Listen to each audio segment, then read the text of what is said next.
The cloud over Trump's presidency lifted. The president and Republicans now plan to turn the tables after the special counsel found no evidence of collusion with Russia. Wright State political science professor Lee Hanna joins me now to discuss how the story will continue to dominate Washington. Democrats want the entire Mueller report released. Now, how are they trying to spin this when they didn't get the results that they were looking for? Sure. So the big result, the collusion result, as you said, has really vindicated the president and his position all along.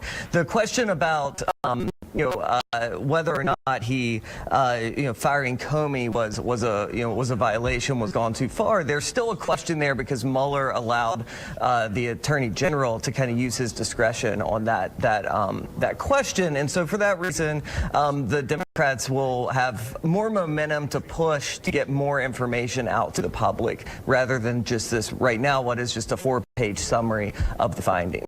Now, it's interesting hearing President Trump talk on Monday. He talked about his political enemies a lot. He talked about his adversaries. He even considered the option of investigating them now that the Mueller report has been submitted. Do you see investigations happening from the Trump administration on those adversaries?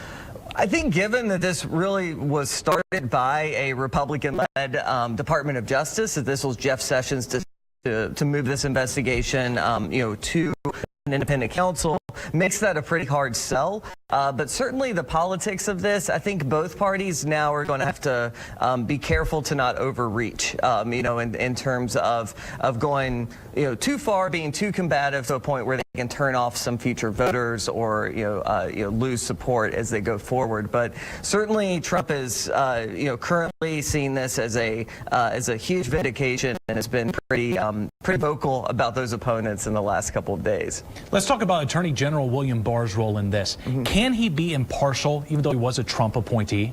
Sure. So the collusion question, again, was really answered by Mueller. So I think that now is off the table. And I think all Americans should be relieved that the kind of the worst charges weren't true.